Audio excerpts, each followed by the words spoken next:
Hi all, welcome to today's discussion on GST. Over the last session, we discussed about various documents that are going to be raised under GST. On a continuation towards that, we will discuss about two, three important documents that are raised under GST. All these documents that we discuss, all are important, be it debit note, credit note, or your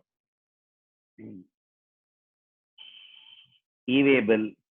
These documents are all a little important document. On a row of discussion, we'll today now discuss about credit note. As I earlier mentioned, if the value of supply is being wrongly charged, that is to say, instead of charging a customer 50,000 rupees, they have erroneously charged the customer 5 lakh rupees. Possible. Instead of charging the customer 10,000 rupees, they have charged the customer 1 lakh rupees. Instead of charging a rate of tax at the rate of 12%, they erroneously selected 18%. Instead of charging the customer at 5%, they charge the customer 12%. Or it was a supply of goods by the supplier. It reached the recipient. When the recipient take delivery of the goods, out of 100 goods, 10 goods was damaged. Because 10 goods was damaged, what they did is nothing. They all returned or rejected those 10 goods. To that extent, value of bill will come down. So you can take of any such situations, including the last one. We have raised the invoice. However, after that, no supply has been done at all. We have not supplied it at all. In that activity, we have not done anything at all. Now here, in only these 4 situations, sir, where I can know, or from where I can know these 4 situations? Nice question of yours. Recollect our discussion relating to at the initial discussion. Probably consciously I never pressed much. Come back here. A credit note can be issued in case when a taxable value is charged in excess, or GST is charged in excess, or in case of return of goods, or some deficiency in services. Only in these cases, let me repeat, I'm carefully using a word. Only in these cases, a credit note can be issued. A credit note can be issued only in these cases, but for it, in no other situation, you can raise a credit note. So what is the final discussion here, sir? If there is going to be a situation that there is a excess value charged, wrong GST is charged, goods are returned, deficiency in service, there will be a credit note issued by the supplier during the period. Now, invoices are raised from April of a particular financial year till March end of a particular financial year. Sir, when I can raise credit note? For April 2019, original invoice. Let me repeat. April 2019 original tax invoice. 100 goods I sent. However, 10 goods got returned. Generally, when I have to raise note, when I have to raise credit note. Now, whenever goods returned, supplier will raise a credit note. That is the first understanding. Next, when you receive the returned goods, sir, I received the return goods on May 2019. So credit note has to be issued in May 2019. Sir, I received the 10 goods on October 2019. Good. Credit note has to be issued within October 2019. When was the original invoice issued? Original invoice was issued in April 2019, but they got a credit note only during October 2009. They got a return of the goods only during October 2019. So they raised a credit note during October 2019. Sorry, in the month of October I was little busy. Though I got the return of the goods, let me repeat, though I got the return of 10 goods, I missed to generate the invoice. Do I have any time limit within which I can raise invoice? Okay, raise in the month of December. Sir, December, January, February also I forgot it because that month if I missed, after that my routine takes care. I missed it. I was identified or pointed out by my statutory auditors only during May 2020. Let me repeat it. April 2019, goods sent. October 2019, goods 10 goods got returned. Normally, you have to raise during October 2019, but missed, omitted. Now, May 2020, when audit is done virtually, they say, see, sir, 100 invoice you billed, 10 goods got returned. There is a entry in the stock, but a corresponding credit note is missing. This fellow missed. Now, do I can I raise that credit note during May 2020? Answer is yes, for a financial year. For a financial year, credit note can be issued. Credit note can be issued before September return filing due date or filing of annual return, whichever is earlier. Okay, let me repeat it. As usual, sir, இது எங்கேயோ நம்ம படிச்சிருக்கோம் sir. ஆமா sir. Good. Recollect section 16(3), the time limit for claiming input tax credit.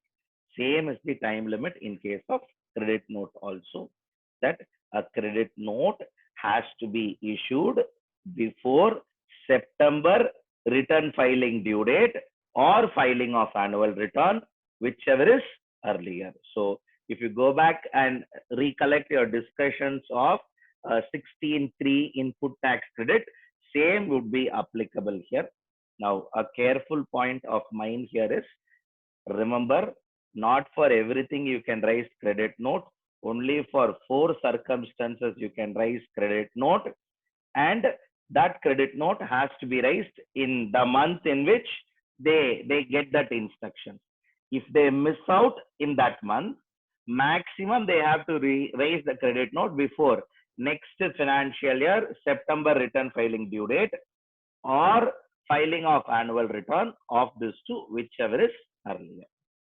Similarly, the opposite of credit note is going to be your debit note. Here, I have to charge a customer 50,000 rupees, but erroneously I have charged 25,000 rupees. Okay. I told the customer 25,000 into 2 assignments, 50,000. But people who take care of billing saw 25,000 and billed it 25,000. Actually, it is 25,000 into 2. Or I have 2 rack rates, a rate for a wholesaler and a rate for a retailer. If a wholesaler comes, I will bill in this rate. If a retailer comes, I will bill in this rate. I am a distributor. Now, actually a retailer came, I billed him at wholesaler price. Later I saw this fellow is not a wholesaler, no, this fellow is a retailer. I should charge him 2 rupees extra, 100 goods I sold. So now 2 rupees extra I should charge, 100 goods I sold, 100 into 2, 2,000 rupees. Now, sorry, 200 rupees I have to increase my value of supply. My only question here is, whenever there is going to be an increase in value of supply, we will call it as a supplementary invoice will be issued. Okay. Supplementary invoice and debit note are synonymous words, or in GST you will call it as debit note. Debit note will be issued by a supplier to increase the value of supply. Sir, have we discussed this? Yes. We also discussed this. Go back there. A debit note will be issued when the taxable value is charged less. Okay. Or GST is charged less. I should charge 18%. Erroneously, when I selected the bill, I selected 12%. So now I want to collect from you a differential tax of 6%. Then I will raise a debit note. Let me repeat. Debit note should also be issued the moment it is identified. Do I have any time limits for debit note? Government actually never gave any time limit for debit note. Only for credit note, you have a time limit. But always it is ideal. See, just because there is time limit, you cannot file a credit note whenever you want. Always it is ideal to raise debit notes and credit notes during the relevant tax period.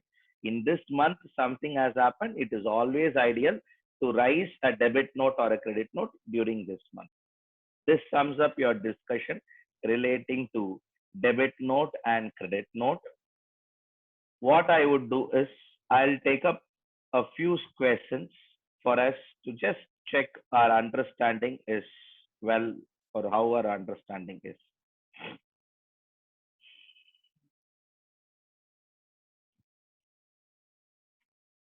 Just give me a minute.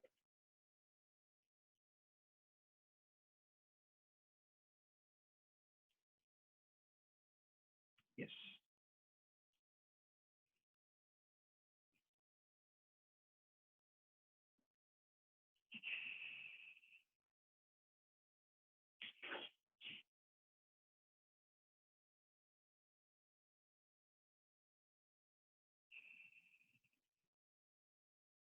A Limited has supplied services worth rupees 5 lakhs and charged a GST at the rate of 12%.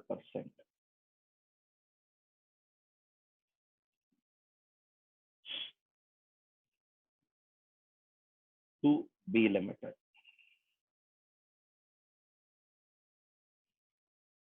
A Limited has supplied services worth rupees 5 lakhs and charged a GST at the rate of 12% to B Limited.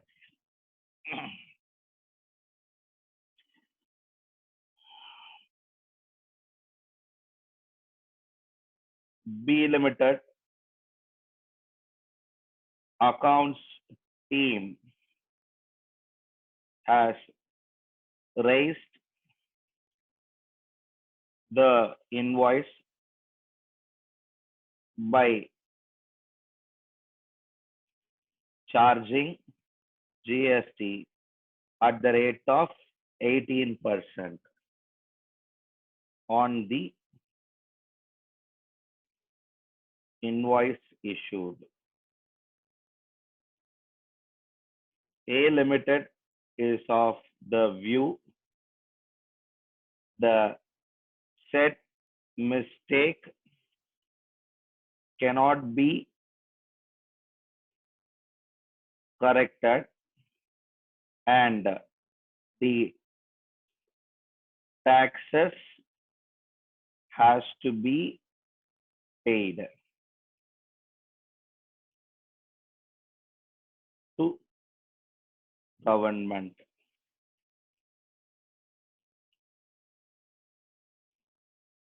Do you agree with the company A Limited?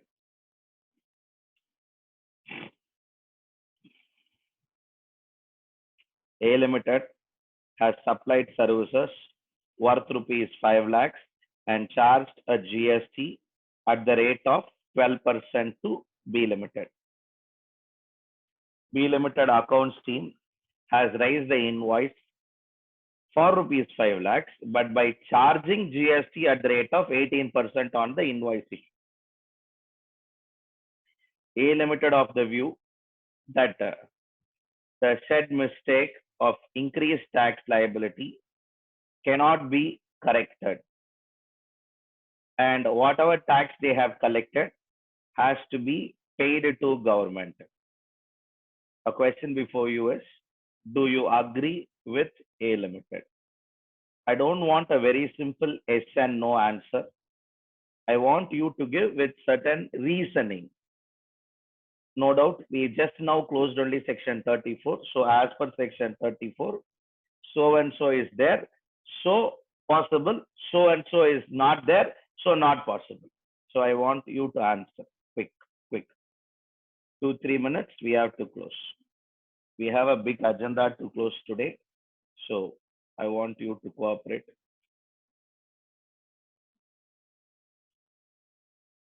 What cooperation have been extending all along.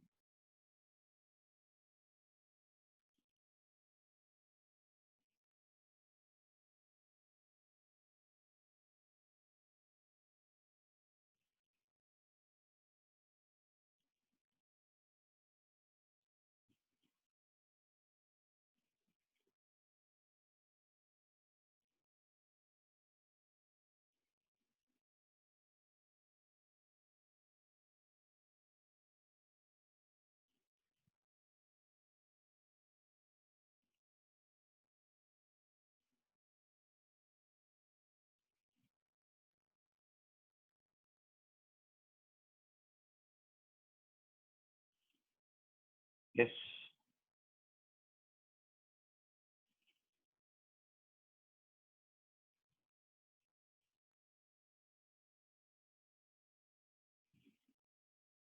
Good. Answer started coming in.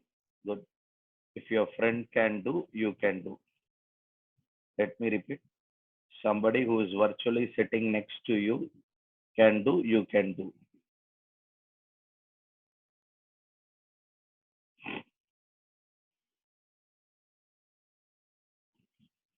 Karthik, can you specify the amount? Swati answer is good.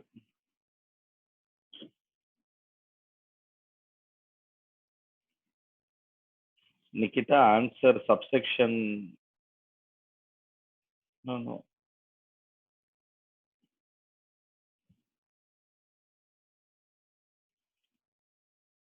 Nikita, can you check your answer?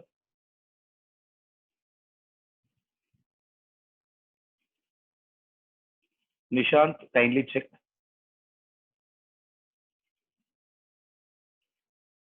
Nikita, Nishant, both of you, kindly check.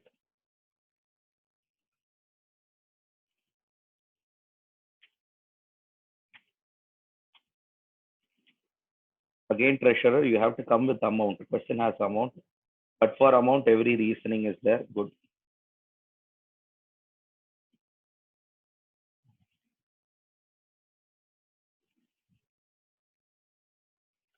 Madhumita, அந்த note என்ன note check பண்ணுங்க.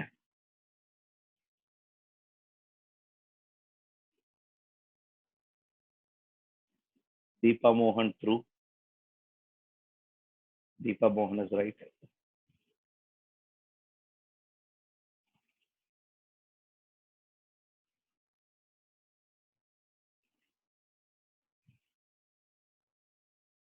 Hey, come on, you're all under Asima. You understood the question, vice versa. I think. Asima, read the question once again.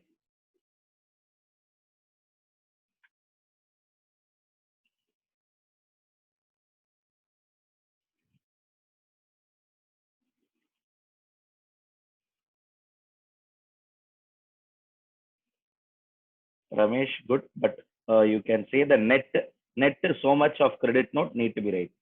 For a net amount of so much, credit note can be raised.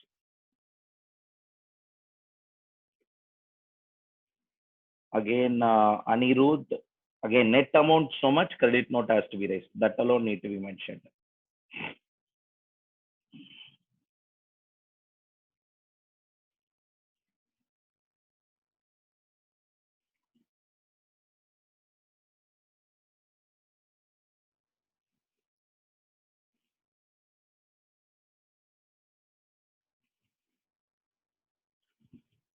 Uh, nice answer, Anil.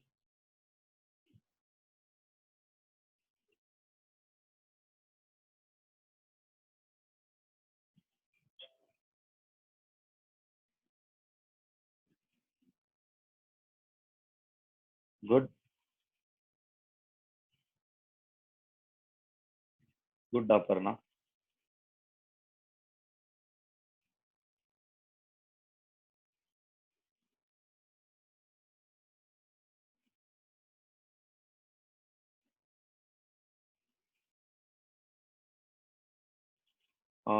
Madhumita, again you have to revisit your writing. I'll share the answer at that time. You'll get it.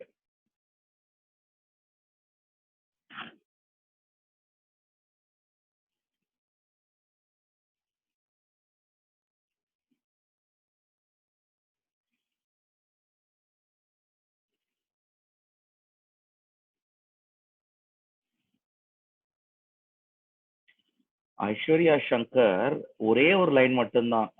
In between however the given case B limited has raised more, அந்த ஒரு line தேவையா அப்படின்னு ஒரு doubt இருக்கு. Okay, B limited பத்தி பேசணுமா அப்படின்றது ஒரு doubt. But for it through nice writing.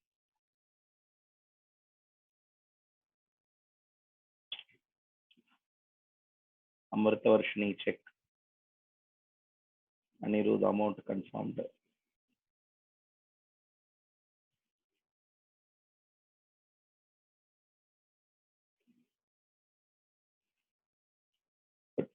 A lot of you got it right. Good. By reading the question, you call can able to make it up. First problem, I understand.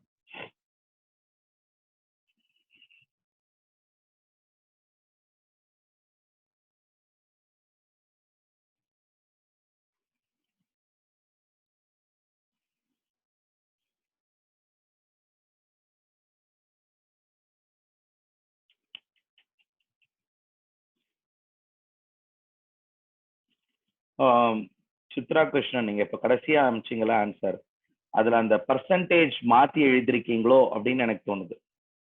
Check பண்ணிக்கோங்க. 12 instead of 18 போட்டிருக்கீங்க. அது வைசி வருஷால வரணும்ன்றது என்னுடைய view. Good. Two things has improved. Really, honestly speaking, lot of your writing style has improved. இப்படிதான் எழுதணும். எல்லா case study கொஸ்டினுக்கு இப்படிதான் எழுதணும். எல்லாரும் இப்ப அழகா எழுத ஆரம்பிச்சிட்டீங்க. As per section, as per section, as per section எழுத ஆரம்பிச்சிட்டீங்க. Good. That's how it has to bring. That beginning is required. So as per so and so section, this is what is the contention of the section. So coming back here, see, honestly, I landed up a different slide. As per section 34, see, subsection law, you are so confident you write it. இல்லைன்னா வெறும் section லெவல்ல நிறுத்துங்க. I don't want somebody to quote a wrong subsection and all. Stop at section level. Mark my word, at inter level sufficient. நீங்க section number எழுதுறதே பெரிய gift. நான் திருப்பி சொல்றேன், அதுவே பாதி பேர் எழுத மாட்டாங்க. I am not finding fault with somebody. Their preparation levels are that's all. Let me repeat it. ஒரு கடைசி ஒரு வாரத்துல படிச்சாலும் செக்ஷன் நம்பர் ஞாபகம் வச்சுக்க முடியாது, கண்டென்ட் தான் ஞாபகம் வச்சுக்க முடியும். It is a process which you are undergoing. In this process, in a detailed way, you learn. Yes, you have the time, space, everything to do something. Come back here. As per section 34 of CGST Act, in case of excess value is charged by the supplier or excess tax is collected by the supplier, for which a credit note can be issued. In the given case, A Limited has collected excess tax by charging GST at the rate of 18% in the invoice, as against the GST at the rate of 12% for the services. Hence, the excess GST charged rupees 30,000. That is 5 lakh into 12%. 5 lakh into 18% minus 5 lakh into 12%. You'll get that the numbers. 90,000 minus 60,000. Excess rupees charge 30,000, for which a credit note can be issued. The contention of the company that the mistake cannot be corrected is not acceptable. You'll close like this. A lot of you, நான் திருப்பி சொல்றேன், இதே பேட்டர்ன்ல தான் உங்களுக்கும் வருது. Good. A lot of you got it right.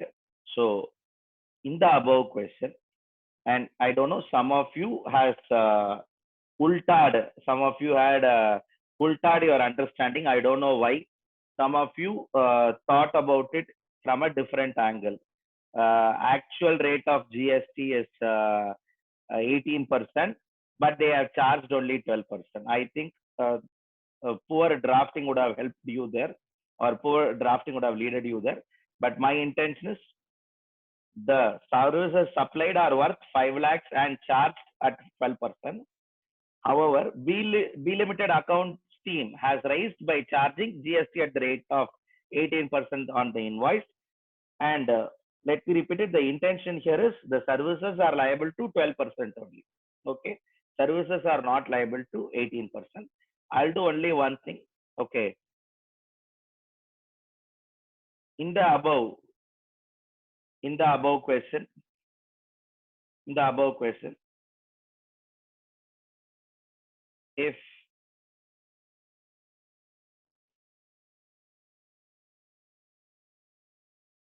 in the above question, if the rate of tax of 12% is replaced by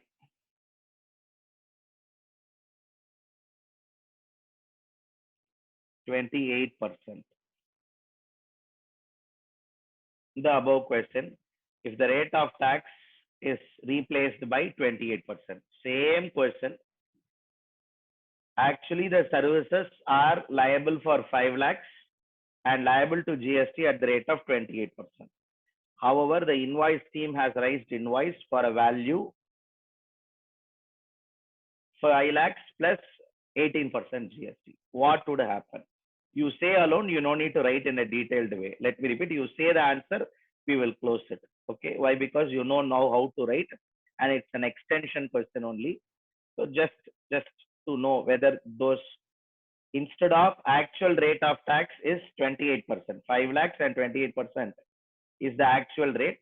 However, invoice team by practice, which they are liable to tax it at always 18, 18, 18, 18, bill about 18 போட்டு What is the rate of tax, sir? Nyayama 18%.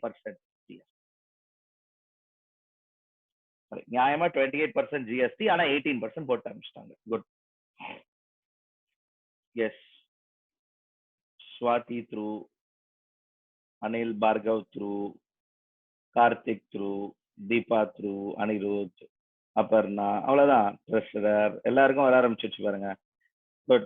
Ramesh, Chitra, Nikita, Anil. Good. See, the idea is that's all. Amrita Varshini, Kirtana, Mrinal போன problem answer பண்ணல. No, it's okay. Now good. See, the idea is that's all. Aishwarya Shankar, right? Now, when there is going to be an increase in your value of supply or rate of tax, you will raise as a supplier, you will raise a debit note because you want to collect more. If in case it is wrongly raised, you want to reduce, so for which you will raise a credit note. But I'll move forward towards a unique situation, okay, which is the last situation for discussion in debit note and credit note. Over the last 45 minutes, we are discussing about this discussion.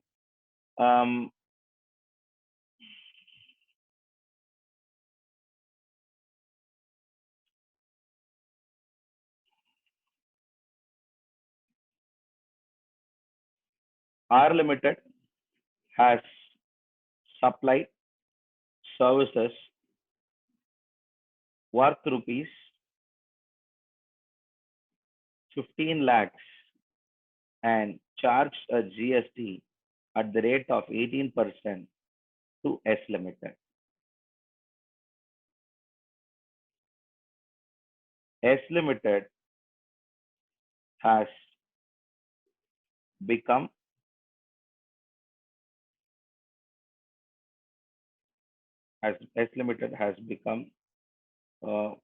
bankrupt and IBC proceedings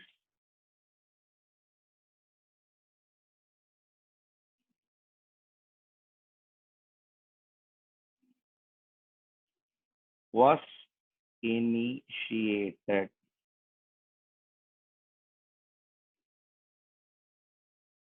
IBC means insolvency and bankruptcy code. Insolvency.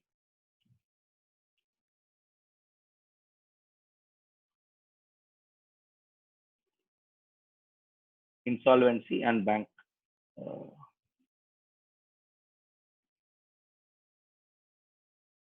1 minute.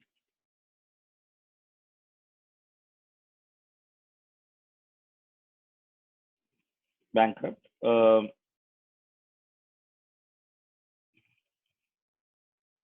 R Limited is of the view a credit note can be issued.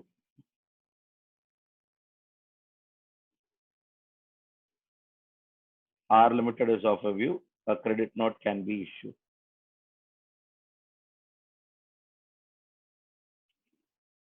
Do you agree with R Limited? Read to the question, a different question. With this question, we can move forward to our next topic.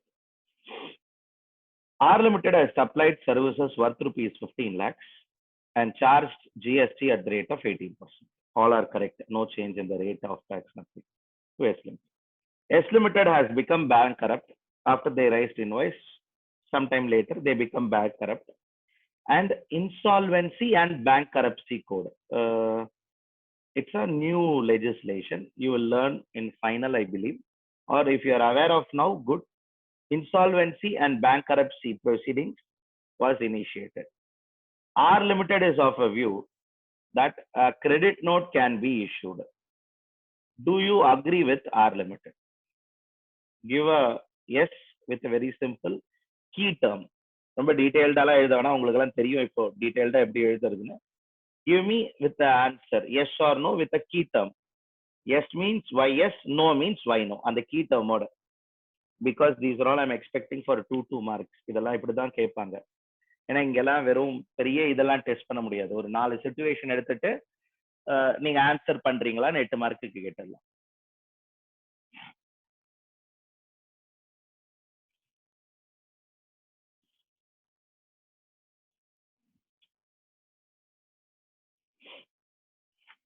Yes, quick.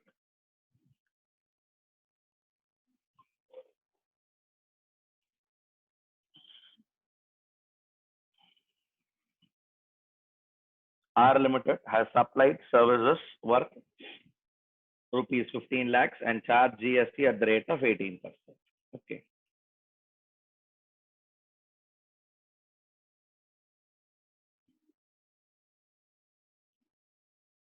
Okay. Good. Answer started coming in. Good, good, good. Vignesh no அப்படின்றதுக்கு ஏதாவது ஒரு சின்ன ஒரு line, one liner ஏதாவது போட்டுக்கோங்க.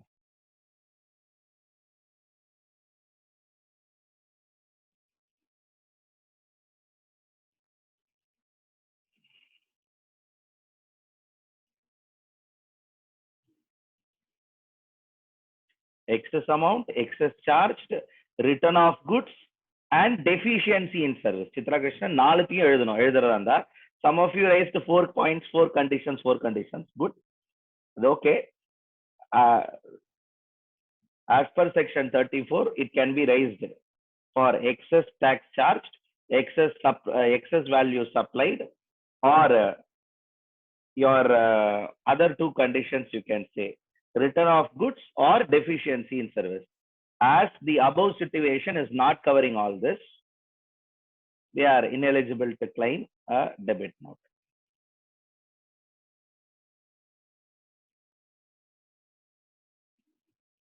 Swati, check your answer.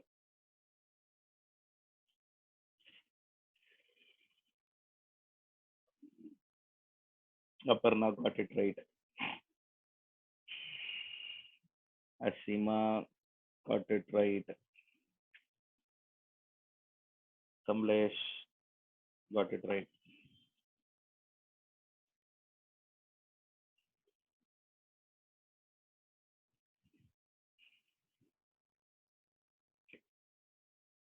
Pressure, Deepa Mohan all got it right. So that's all. See, now you could able to visualize. See, எனக்கு புரிஞ்சிருக்கான்ற ஒரு doubt உங்களுக்கு இருக்குல்ல, உங்களுக்கு புரிஞ்சிருக்குன்றதை நான் கன்ஃபார்ம் பண்றேன். This is how you can always say.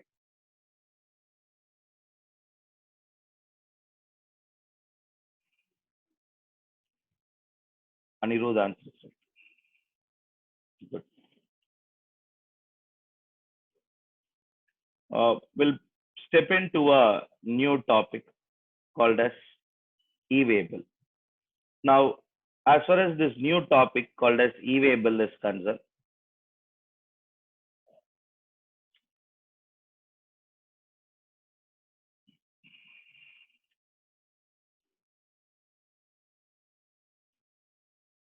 as far as e-waybill is concerned, e-waybill is a basic document that will be given or that will be accompanied along with movement of goods.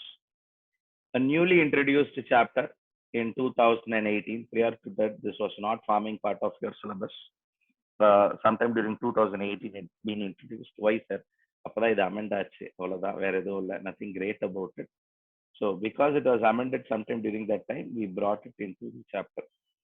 Coming back here,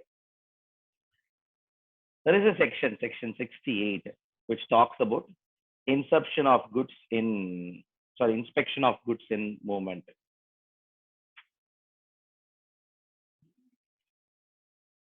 Inspection of goods in movement. As far as inspection of goods in movement, when it comes to those discussions, my point is this: whenever there is a goods in movement, that is a lorry carrying goods, officer has right to stop the conveyance and verify whether necessary documents which need to be carried are carried by the person. Without documents, if someone carries the goods, then the same can be confiscated or otherwise called as taken away by the officer. The person in charge of the conveyance carrying any consignment of goods of value exceeding such amount, where the details required to be carried are maintained. See, let me repeat it. The whole idea over here is whenever goods are in movement, and the value of goods exceeds a particular amount, then the government has prescribed some document that not the government will prescribe a document. That document should be accompanied, where any conveyance is intercepted by the proper officer at any place. He may require the person in charge means of the conveyance, the driver, to produce these documents. Now, let me repeat it. Two points here. Person in charge of the conveyance who is carrying any consignment of goods exceeding the value shall carry a specified document with him. The details of the document will be validated in such manner. Leave that how it is validated, whether document is right or not. Leave that part. The conveyance, when it is intercepted by the proper officer, when the officer intercepts it, yes, what will happen? He may require the person in charge of the conveyance to produce those documents. The whole idea is that's all. So whenever officer intercept, they should be in a position to give, or I'll rephrase it. Whenever goods are in movement beyond a particular value, then e-waybill is mandatory. What do we mean by a e-waybill? It's a next level of a delivery challan. Delivery challan நீங்க சும்மா உங்களுக்கே போட்டுக்கிறது. If it is going to be at a next level of a delivery challan, it's going to be e-waybill. Whenever the goods are going to be in movement, any movement of goods of consignment, the value exceeds rupees 50,000. For what, sir? In relation to supply of goods. For reason other than supply of goods. Or for an inward supply of goods from unregistered person. எனக்கு தெரிஞ்சு எல்லா reason. இப்படி வச்சுக்கோங்க. Whenever goods are removed by a person from his registered place of business, for a value exceeding 50,000 rupees, then e-waybill has to be generated. Let me repeat it. நான் சேல்ன்ற வார்த்தையை இங்க use பண்ணவே இல்லை. Whenever there is movement of goods. Sir, can you again elaborate to us? Definitely, yes, I will elaborate. From head office in Tamil Nadu to a branch office in Andhra Pradesh, goods goes. No doubt. So for the purpose of accounts, it is a branch transfer under GST. As per Schedule 1, it will be a deemed supply and we will raise a tax invoice, no doubt. So tax invoice will accompany a e-waybill. This time it is little different. Chennai, Tiruchi, Madurai, Coimbatore, Salem. All the five locations are registered under one GST number. A company has office in Chennai. It also has office in Trichy, Madurai, Salem, Coimbatore. Having offices in five locations within Tamil Nadu, they have only one GST number. Now goods goes from Chennai head office to Coimbatore branch office. Goods goes from Chennai head office to Coimbatore branch office. Supply, not a supply. I want answer. Goods moves from Chennai to Coimbatore. Supply, not a supply. 5 offices you have. All 5 offices are registered under one registration and goods moves from HO Chennai to branch office Coimbatore. Supply, not a supply. நான் இங்க 2-3 topic test பண்றேன். Your answers are important.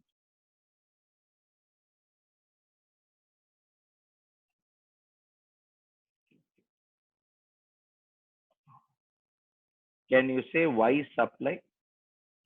If some of you.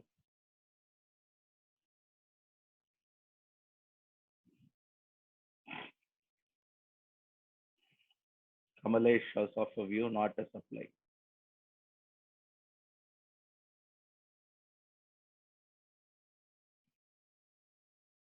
Even if it is transferred to a distinct person. Okay. Schedule 1. Okay. Deemed supply. கோயம்புத்தூரும் சென்னையும் ஒரே ரெஜிஸ்ட்ரேஷனா இல்ல 2 different ரெஜிஸ்ட்ரேஷனா?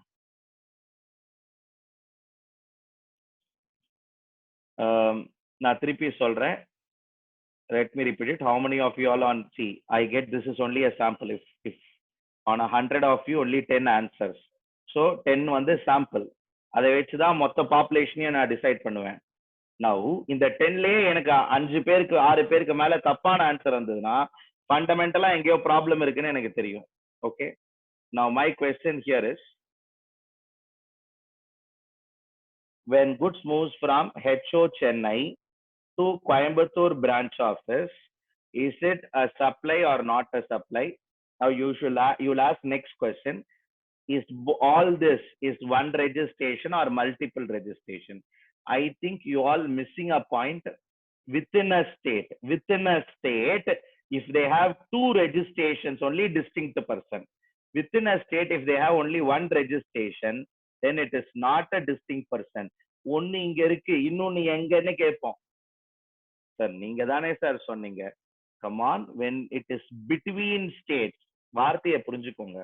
When it is between states, then automatically it is distinct person. Tamil Nadu GST number will start with 33.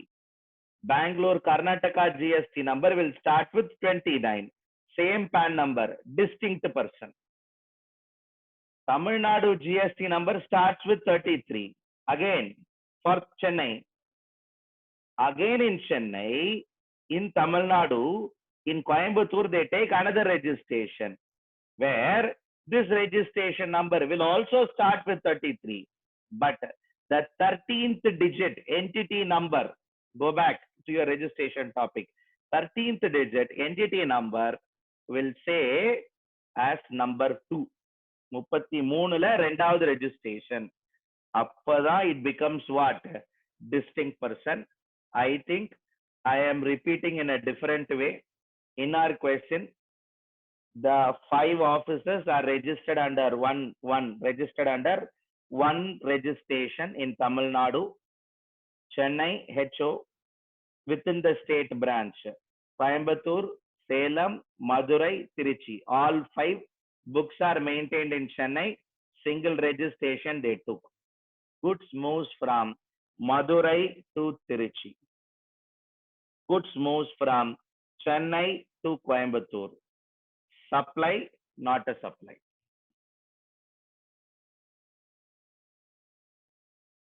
I want answer. Supply, not a supply. Preferably who answered differently. You all know. I want you to come up with this answer. Goods moves from Madurai to Trichy. Goods moves from Coimbatore to Chennai or Chennai to Coimbatore. Supply, not a supply. Good, good, good. Now, point here is assume for a moment. It's just an assumption. This is not I am taking. Though it is not a supply, the value of goods that moves is 1 lakh.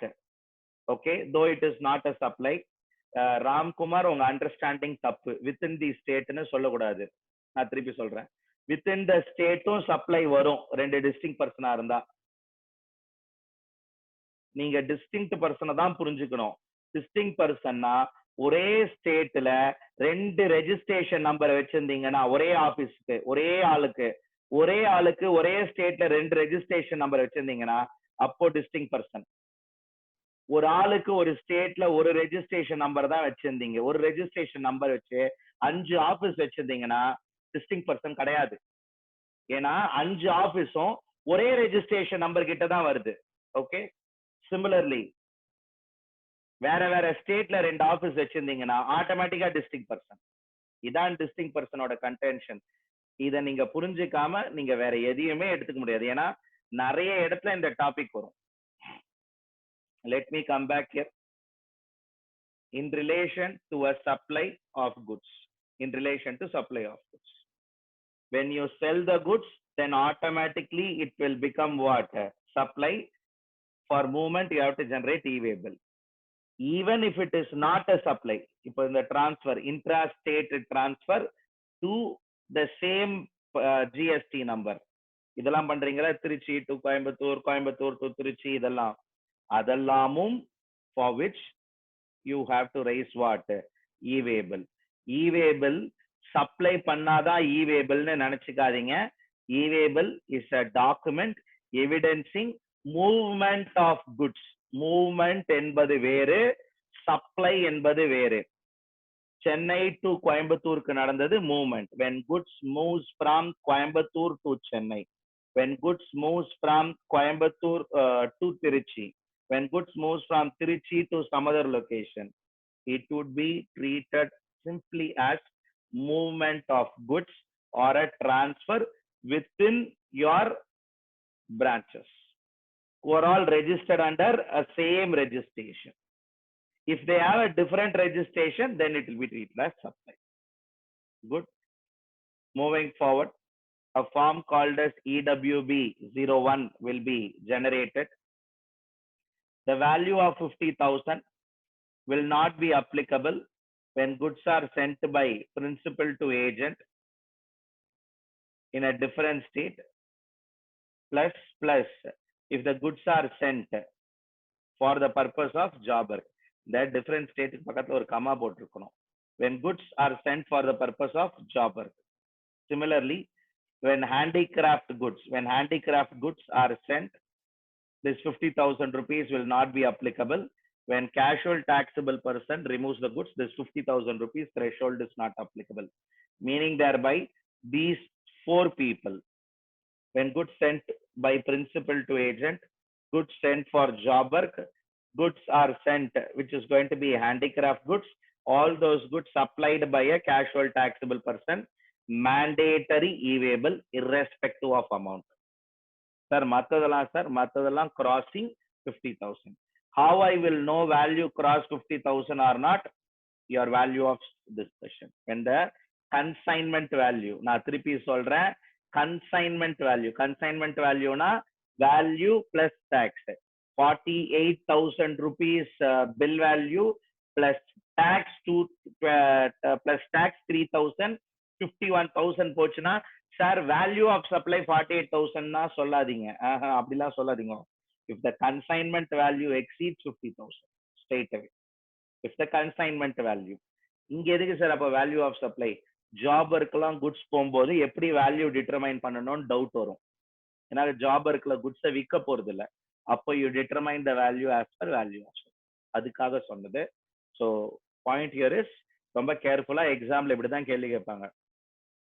Basic value of the goods 46,000 plus tax 6,000, 51,000. Whether e-waybill has to be raised? Yes.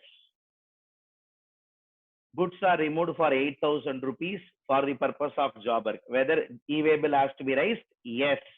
இல்ல sir இப்பதான் 50,000 ரூபாய் படிச்சோமே, அந்த 50,000 ரூபாய் 4 டிரான்சாக்ஷனுக்கு apply ஆகாது. Take control on these areas. இதெல்லாம் தான் exam testing areas. Moving forward, whenever the registered person transports the goods, either the registered person will mention all those billing in what goods, அதாவது அவங்களுடைய சொந்த லாரியிலையும் போலாம் இல்ல ஹையர்டு லாரியிலையும் போலாம். goods can be transported either in own lorry or hired lorry. This form EWB, e-waybill, no, form EWB 1 has two parts, part A, part B. Part A, all billing information will be there. எல்லாம் உங்களுக்கு தெரிஞ்ச information, ஒன்றும் புதுசே கிடையாது. நான் சொன்னா சிரிப்பீங்க.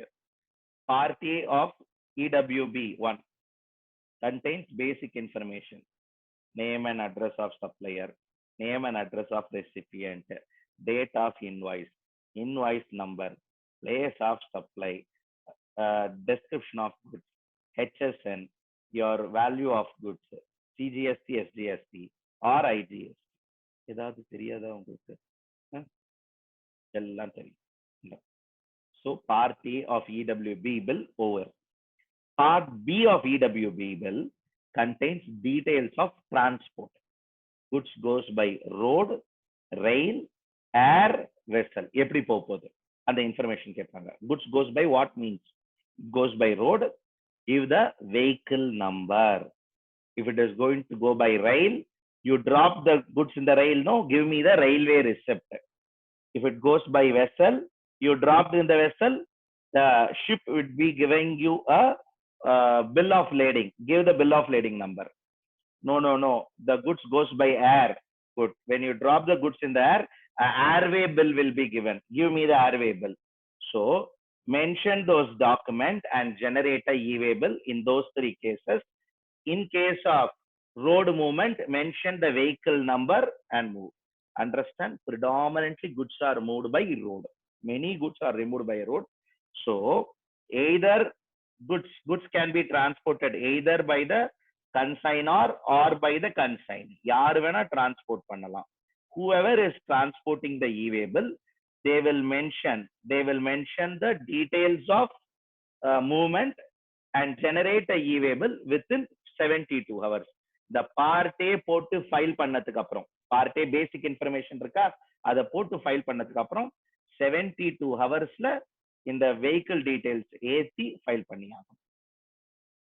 So in case of rail, air, vessel, those information, when goods are transported by rail, air, vessel, e-way bill will be generated by the registered person by mentioning the respective number, date of railway receipt, airway consignment note or bill of lading. இதெல்லாம் போட்டு e-way bill generate பண்ணிடலாம். இதுக்கு ஏதாவது time limit இருக்கானா? இதுக்கு time limit இல்லை. ஆனா ரோடுக்கு மட்டும் part A details போட்டு சப்மிட் பண்ணதுக்கு அப்புறம் within 72 hours it has to be generated. Now, can e-way bill be generated by transporter? There are two ways of transportation. Transportation number 1. Your parcel is a small parcel, but value of the goods is more than 50,000. It's a small 10 kg parcel. For a 10 kg parcel, you will not engage lorry. So what you will do, you'll call Blue Dart, you'll call DHL, courier company or any cargo company. Give him the 10 kg parcel. He'll on seeing 10 kg, he'll ask, sir, invoice. Sir, invoice value 1,25,000. E-way bill, sir. Now, here, the basic information, everything will be generated and the e-way bill part A will be filed. Let me repeat, e-way bill part A will be filed and they will say, I am delivering the goods through, I'm going to supply the goods through this transporter. அப்படின்னா அந்த transporter ID போட்டு submit பண்ணுவாங்க. சரி என்ன sir ஆகும்? Blue டார்ட்டுக்கு அந்த e-way bill வந்துடும். அந்த e-way bill-ஓட பேசிக் இன்ஃபர்மேஷன். ப்ளூ டார்ட்டுக்கு தெரியும் எந்த லாரியில போறதுன்னு. அந்த லாரி நம்பரை ப்ளூ டாட் போட்டுருவாங்க. Okay. So if e-way bill is not generated generally, okay, it becomes the transporter responsibility to generate e-way bill. If in case transporter transport goods of unregistered person, then it again becomes the transporter or recipient's responsibility to generate e-way bill. Transporter shall generate e-way bill on the common portal based on the information furnished by the registered person. Okay, as I earlier mentioned, registered person will generate a e-way bill. Full part information தான், அது full e-way bill கிடையாது. பேசிக் information of invoice தான் கொடுத்துருப்பீங்க. எந்த வண்டியில போறதுன்னு எழுதி ஃபைனலா தட்டினாதான் bill வரும். ஓகே, e-way bill ஜெனரேட் ஆகும். சார் e-way bill என்ன சார்? ஒரு டாக்குமெண்ட், ஒரு பேப்பர், ஒரு டாக்குமெண்ட், அவ்வளவுதான். ஒன்றும் பெரிய கம்பசூஸ்டம் இல்லை. What is the process? Consignor fills part A of e-way bill. Consignee fills part B of e-way bill. Because consignee is going to move the goods, then e-way bill is generated. Another model. Consignor fills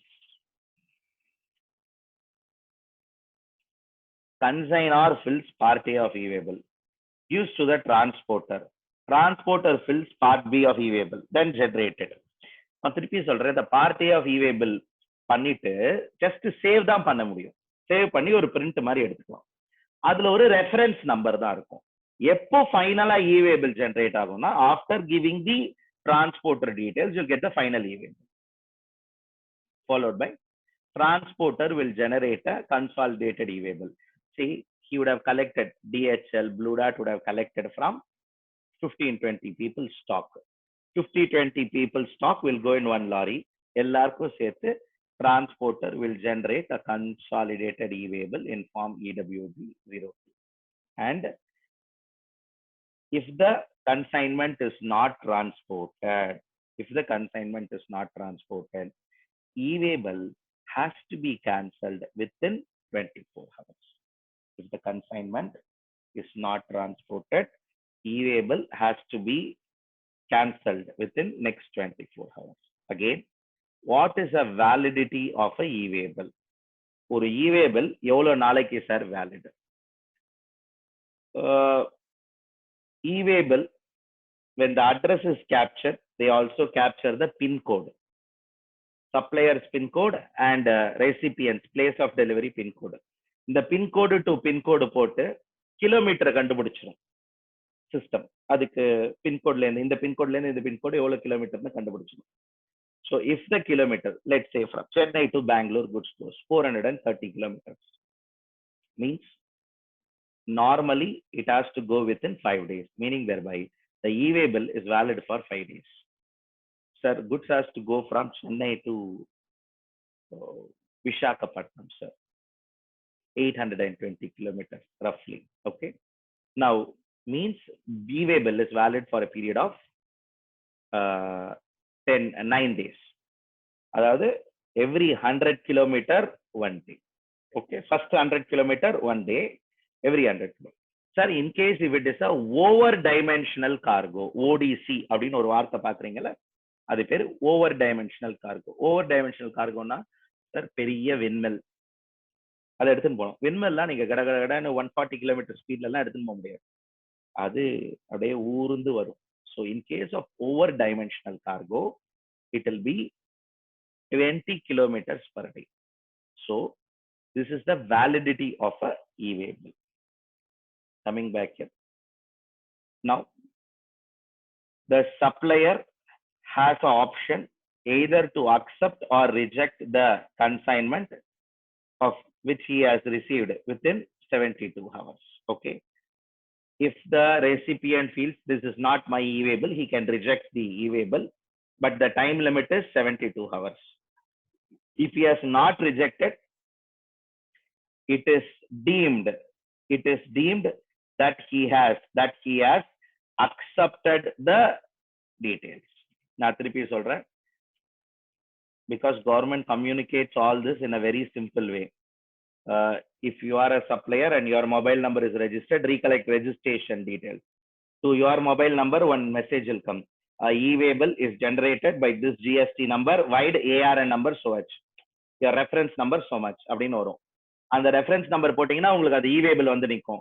நீங்க தான் order கொடுத்துருக்கீங்கன்னா நீங்க verify பண்ணிக்கலாம். ஆமா, அந்த ஆள் சொன்னாங்க, scan copy bill அனுப்பிச்சாங்க, கரெக்டா இருக்கு, குவான்டிட்டி கரெக்டா இருக்கு, எல்லாம் கரெக்டா, care bill accept, முடிச்சுங்க.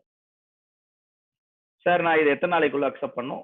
Maximum 72 hours from which it is generated. If I don't accept, deemed accepted. நீங்க ஆக்ஷன் பண்ணலைன்னா it is deemed. Inaction is also an action. Okay, if you don't do, it is treated as deemed accepted.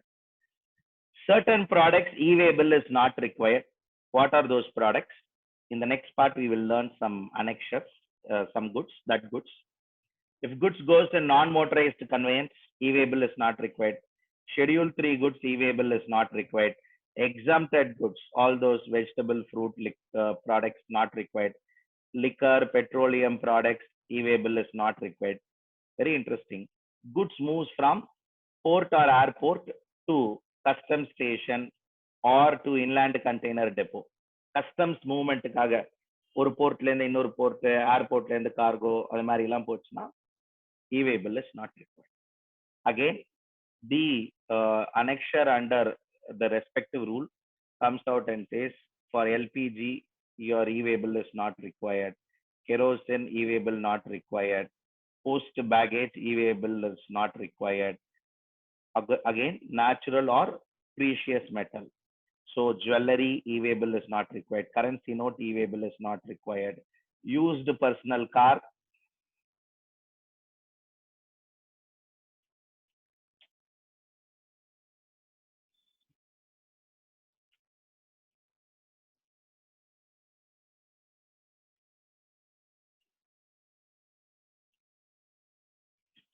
for used personal car e-waybill, again it is not required. 1 minute.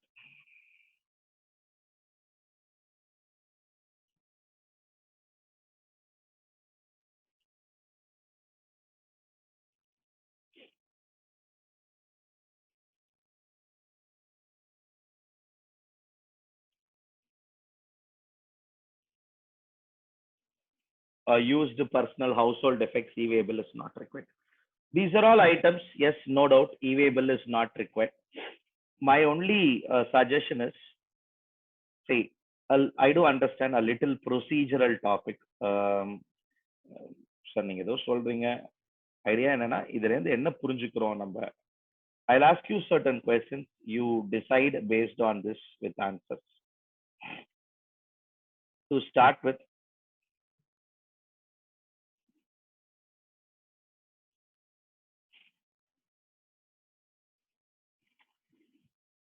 Karthi வம்பு பண்றதுக்குன்னு ஏதாவது கேள்வி கேட்பியா? Karthik questions. Sir, what will happen if God's statues are moved from Tamil Nadu to Bangalore? தலைவர் எப்படி பிடிக்கிறார் பாருங்க நேர. Okay, I am sure you all are aware, from Tiruvannamalai a particular rock has been identified, and that rock is moved from Tamil Nadu to Bangalore to make the major god deity. Major god deity. Very simple. God's statues, all those sculptures, God's idol, made out of clay exempted. நீங்க அங்க படிச்சு பாருங்க. Exempted goods நம்ம ஏற்கனவே discuss பண்ணி முடிச்சாச்சு. Okay, so if it is made out of clay exempted, if it is others, I believe it is taxable. So because it is taxable, it's not an exempted good. Generate a e-waybill, but the only point is it is ODC. over dimensional cargo. So one day 20 kilometers it can travel. அப்படியே பெங்களூருக்கு பொறுமையா ஒரு 60 நாள் 70 நாள்ல போகும். இல்லைனா sir, you have powers and all. Commissioner can extend the time limit. All that you have. The e-way bill is required? Definitely yes. Come back here. 1 minute. I want to ask certain other questions, not this. A company has moved its instead of a company.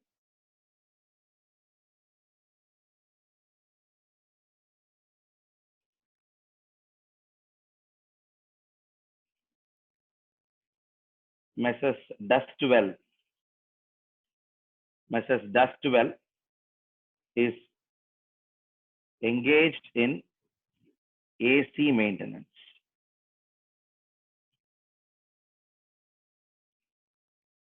They moved their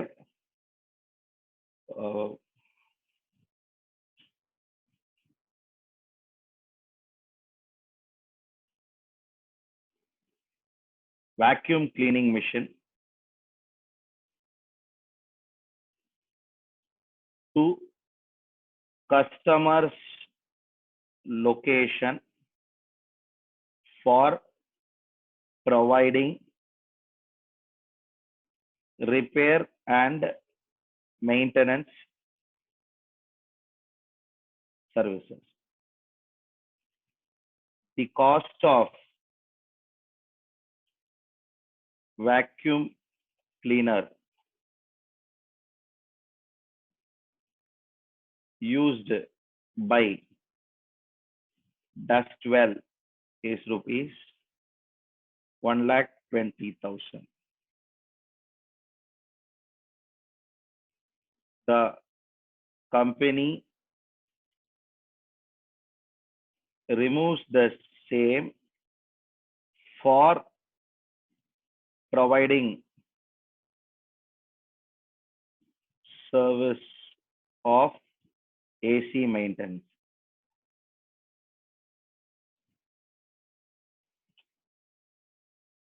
Does e-way bill need to be generated by the company when the machine is moved? A question is like this. There is a company called as Dustwell who's engaged in AC maintenance services. To clean all those ACs, they have a particular machine. This machine is worth rupees 1,20,000. That machine daily they will take to one customer location and clean those machines. Don't think of normal AC at home. Think of bigger AC like your mall AC, theater AC. The ducting and the cleaning model is little different. So question before you is, does e-way bill need to be generated? You need to say yes, e-way bill to be generated. This is the reason, because this is the reason. You need to say no, e-way bill not required because this is the reason. That's all. I don't want anything else. I don't want your elaborate answer. I know you all will write elaborate answer. We are running short of time. Quick. I want to go for another topic. Quickly. Quick. Yes, answer.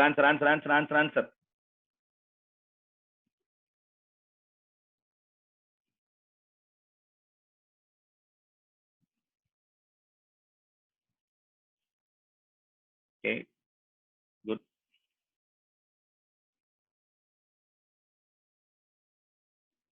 Aishwarya Shankar, check your answer.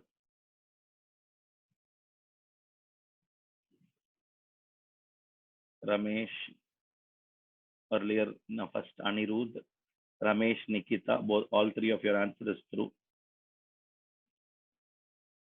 Kirtana, through. Kamalesh, check. Treasurer through, Aparna through, Deepa Mohan through. Hemant, check your answer. Mrinal through. Anna, Karthikana, e-way bill will be raised only when goods moved from registered office. எங்க சொல்லியிருக்கோம் registered ஆஃபீஸ்னு? Registered office is example. அதை வந்து prime பாயிண்டா புரிச்சுக்கவே கூடாது. Goods moved from any place of பிசினஸ்னு நான் சொன்னேன். பிஓபி உங்க எந்த பிளேஸ் ஆஃப் பிசினஸ்ல இருந்து வேணாலும் குட்ஸ் மூவ் ஆகலாம். Okay, I am sorry, that's a wrong understanding. Correct your self. பாருங்க, எக்ஸாம்பிள் சொல்றத கண்டென்ட்டோட வச்சுக்க கூடாது. எக்ஸாம்பிள் வந்து அந்த கண்டென்ட் எக்ஸ்பிளைன் பண்றதுக்காக. I am sorry, that is not the way in which it has to be understood.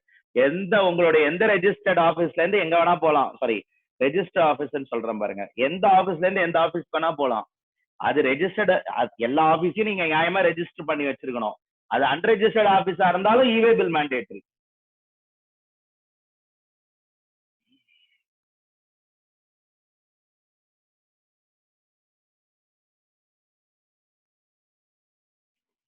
Chitra Krishnan, check your answer.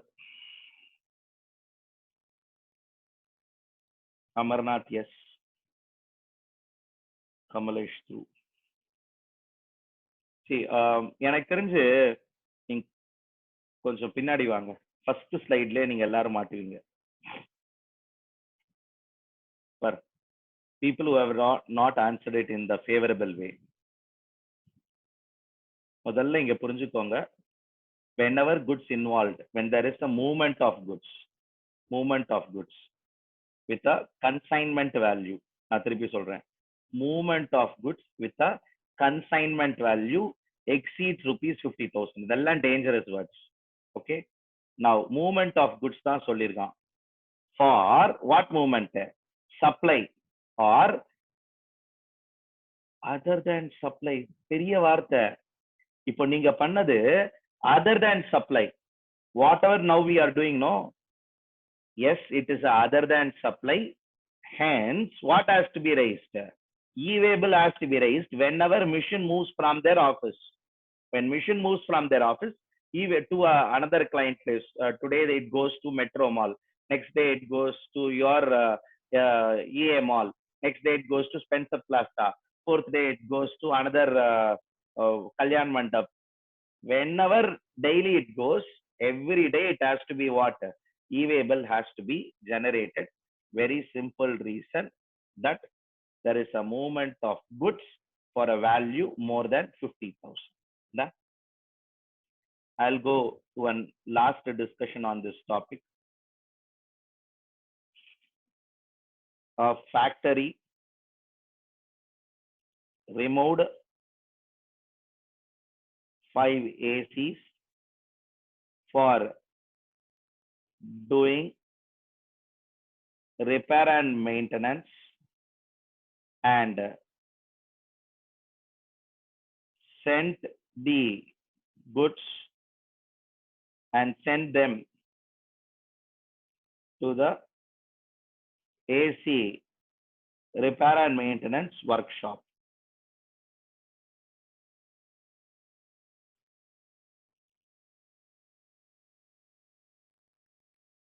Which is located in another 50 kilometers.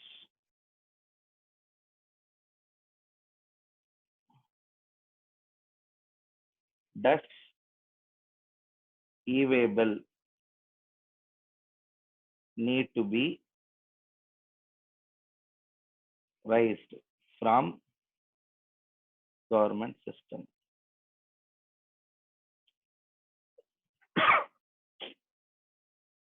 A factory removed 5 AC. A factory removed 5 AC for doing repair and maintenance services. A factory removed 5 AC for doing repair and maintenance services and send those 5 AC to the AC repair and maintenance workshop, which is located in another 50 kilometers. Does e-way bill need to be raised from government system? அதாவது e-way billன்ற டாக்குமெண்ட்டை நீங்க rice பண்ண மாட்டீங்க. உங்க டேட்டாவெல்லாம் வச்சு கவர்மெண்டோட ஒரு webpage இருக்கு, www.gst e-waybill.gst.gov.in. அந்த சைட்ல போயிட்டு ஜென்ரேட் பண்ணும். அதனால தான் இதோட இம்பார்ட்டன்ஸ். இப்போ டெலிவரி செலானோ, டாக்ஸ் இன்வாய்ஸோ, பில் ஆஃப் சப்ளையோ நீங்க உங்களுடைய சிஸ்டம்ல எடுக்கிற பிரிண்ட் அவுட். இவே பில் கவர்மெண்டோட சைட்ல இந்த இன்ஃபர்மேஷன் எல்லாம் போட்டுட்டு எடுக்கிற பிரிண்ட் அவுட். கவர்மெண்ட் சைட்டுக்கு டேட்டா போயிடுச்சு. அதுதான் e-way bill. Yes, quick quick quick. Anirudh, ஒரே ஒரு நிமிஷம் படிங்க. கொஸ்டினை ஃபர்ஸ்ட் ஆன்சர் பண்ணுங்க.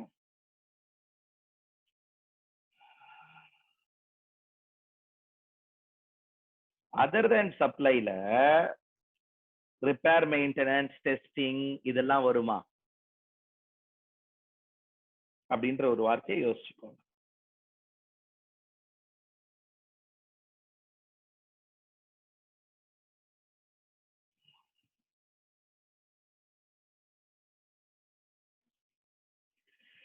E-Waybill has to be generated or E-Waybill is not required to be generated. Quick, quick, quick, quick, quick, quick, quick, quick, quick, quick, quick.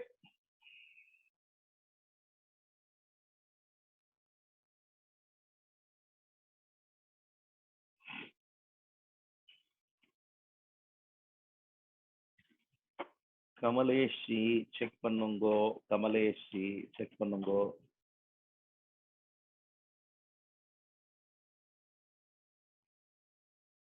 அப்பா, moment of quick வார்த்தை வருது. Quick quick quick quick quick. எப்பா கார்த்தி, சந்தோஷம்.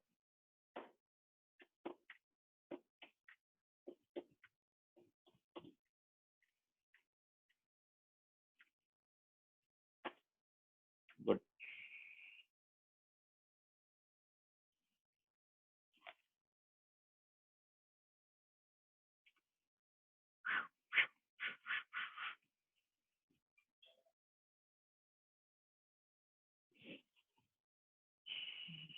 S, very simple. To remove AC on the road, it involves movement of goods. Wherever there is movement of goods, yes, E-Waybill has to be generated. Maybe you can take one assumption. All 5 ACs are less than 50,000 rupees consignment value. அப்படி போட்டிங்கன்னா வேணா E-Waybill வராதுன்னு சொல்லலாம். In my view, not a favorable assumption. 5 ACs from a factory obviously will exceed the value. E-Waybill is mandatory. Even otherwise, go back. See, other than supply na என்னதுன்னா என்ன வேணா இருக்கலாம். ரோட்டுக்கு பொருள் போச்சு 50,000 ரூபாய்க்கு மேலனாலே என்ன வேணும்? E-Waybill வேணும். மனசுக்குள்ள இப்படி வச்சுக்கோங்க. Because it is stringent. When you are in business, you will know. Government is very, very clear. Without E-Waybill, no movement of நீங்க குட்ஸை மூவ் பண்ணீங்கன்னா கவர்மெண்ட்டுக்கு தெரியணும் அப்படின்றதுல ரொம்ப கிளியரா இருக்காங்க government. Okay, a lot of you, 85% of you got it right. Good. You all understood this discussion. We'll quickly do one thing before we step into the next topic of discussion, which is accounts and records. We'll quickly take a 10 minutes break, rejoin, and then continue. 45 minutes discussion, nothing great about it. Comfortably, we can close within the time available. We'll break for exactly 10 minutes, rejoin, because a sizable content. எல்லாமே important. Debit note, credit note, E-Waybill ஒரு 10 நிமிஷம் settle down time கொடுங்க. அப்புறம் தெளிவாயிடும். அப்புறம் என்ன பண்ணலாம்? அடிக்கலாம். Okay, welcome back post your break. Somebody has raised hand. I am not sure. Okay, they have excluded themselves. Now as far as your accounts and records is concerned, very simple topic, just 2 sections. Section 35, section 36, just 2 sections discuss about accounts and records. Not a very detailed topic. In fact, that is the reason why I even chose to take it up. Maximum 40 minutes discussion we have in this topic, where what are those records that need to be maintained by a registered person. Section 35(1), section 35(1) or section 35 comes out and discuss that registered person shall maintain the following record. What are those records that need to be maintained by the registered person? A registered person should maintain records such as production register or manufacturing register, which contains details about how much goods was manufactured, how much services is manufactured, or how much they have manufactured during that day. So coming back here, relating to a very specific discussion is that production records need to be maintained. So what is the opening stock of finished goods? How much is manufactured during the day, less how much is removed for sales or to what is a stock account? What is the closing stock of goods? That record need to be maintained. Similarly, details of inward supply and outward supply register. What are all goods, what are all services consumed for manufacturing? What are all goods or whatever finished goods that are sold outside? Inward and outward supply register. Stock details. Let me repeat, a very important register, because many organizations will have lacuna in maintaining stock register. Stock register is a mandatory record. See, whatever records we say here, they use the word see. Registered person shall maintain in his principal place of business the following document: production record, inward or outward supply register, stock of records, on what items they have availed ITC, that ITC related register, and the tax computation register, how much tax payable. These are all records which need to be maintained by a registered person in every principal place of business. In the principal place of business, these records shall be maintained by the registered person. Recollect, you would have discussed under various law or in costing and all about production register and all, how much goods produced during that day, that record will be there. How much goods brought in, how much goods went out. Stock records and all will be like this only. Opening stock of material, how much is purchased during the month or during the day, how much is purchased during the month, how much is issued to production. Raw material வந்து ப்ரொடக்ஷனுக்கு issue ஆச்சுன்னா இங்க இஷ்யூடுன்னு போடுவோம். Production ரெஜிஸ்டர்ல received from stores அப்படின்னு போடுவாங்க. ஸ்டோர்ஸ்ன்ற இடத்துல தான் எல்லா குட்ஸும் வச்சிருப்பாங்க, which is called stores. So ஸ்டோர்ஸ்ல எது வந்து இஷ்யூ ஆகுதோ அது ப்ரொடக்ஷன் ரெக்கார்ட்ல என்ன இருக்கும், ரெசிப்டா இருக்கும். இதெல்லாம் connected. Okay, opening stock of finished goods, raw materials received, goods manufactured, closing stock of finished goods. இதுல என்ன ஆகும்னா நடுவில் ரெண்டுத்துக்கும் ஒன்று கேப்பு சார். ஃபினிஷ்டு குட்ஸுக்கும் ரா மெட்டீரியல் ரிசீவ்டுக்கும் ஒரு கேப் இருக்கே சார், அதுதான் வேஸ்ட் நிறைய நேரத்தில். So you will have records like that which will be maintained by those organisations. Coming back here, these records, sir, is it mandatory for a registered person to maintain it? Yes. You don't ask a trader to maintain a production record. Don't ask a service provider to maintain a production record and all. Trader should maintain stock of goods. Service provider should maintain inward and outward supply register. யார் பிசினஸ்க்கு என்னென்ன அப்ளிகபிளோ அதுதான் maintain பண்ணும்.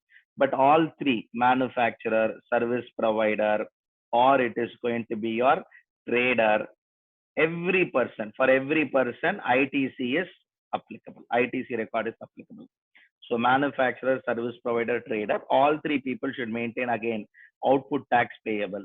So this is my output tax, this is my input tax, this is my tax payable. Have a working organization will not manufacture one product.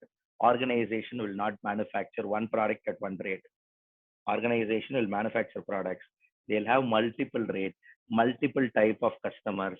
Some customers it is exempted, some products taxable, some products taxable at 5, some product taxable at 12.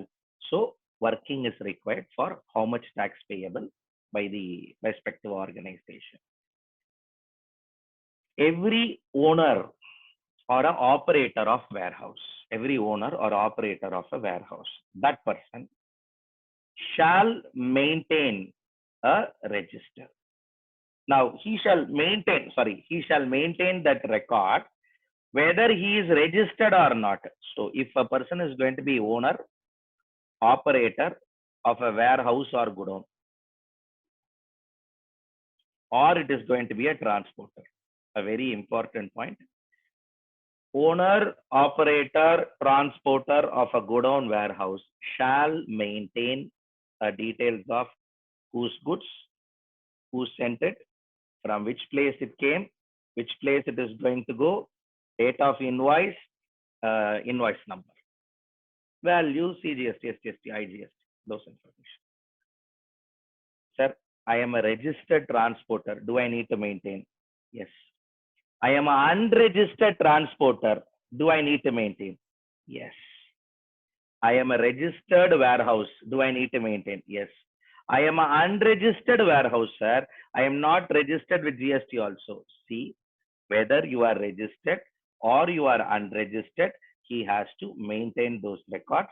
Commissioner have power to maintain, ask a particular class of person to maintain additional document, particular class of taxable person.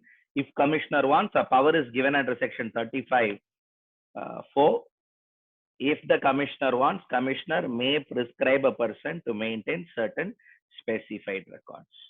After the previous slide, this point, most important point is this. On once, in case of a registered person, once the person's during a financial year, if a person's limit is exceeded, his books will be audited by a chartered accountant or a cost accountant. Let me repeat it. If a person's turnover, aggregate turnover, exceeds a prescribed limit, when we go to GST return, we will know about what is the prescribed limit. For the time being, understand it as a prescribed limit. If you want to know curiously, 2 crores. If any person's aggregate turnover, any registered person's aggregate turnover exceeds 200 lakhs, 2 crores, then his books will be audited by a chartered accountant or cost accountant. After the audit, the chartered accountant or cost accountant will submit the report in the manner prescribed. Sir, what is the report? What is the form number and all? Wait till GST return, which is our next topic. Once when we go to that, I think you will be able to take a control on those GST returns. So come back here. Once a registered person turnover during the financial year exceeds the prescribed limit, then yes, their books of accounts will be audited by a chartered accountant or cost accountant. How long should I maintain this data?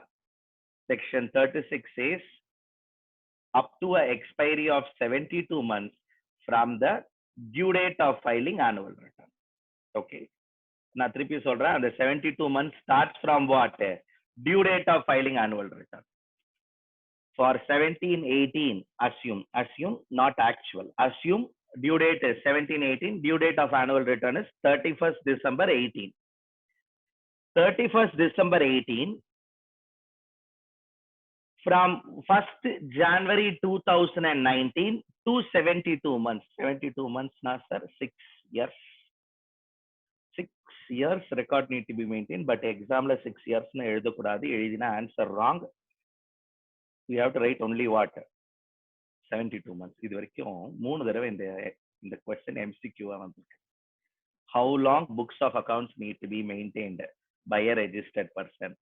6 years, 72 months, 72 months from date of file, from the due date of annual return, 72 months from end of financial year.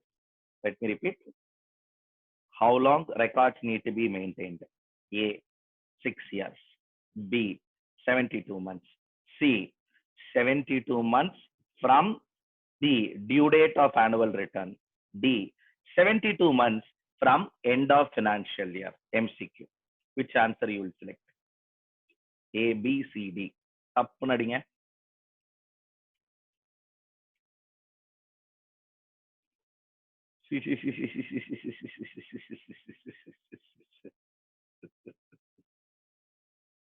Option C.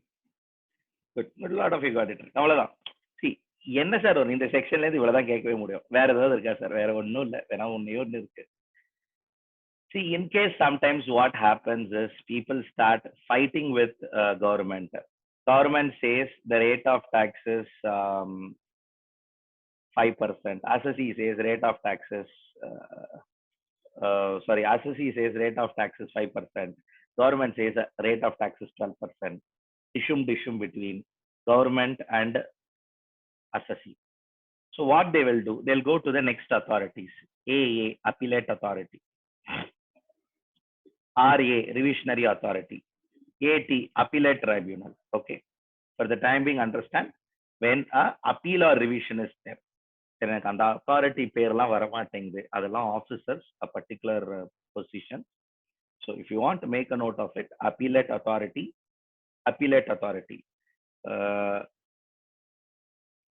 நீங்க அப்பா அம்மாட்ட ஒண்ணு கேக்குறீங்க, assume for a moment it's a joint family.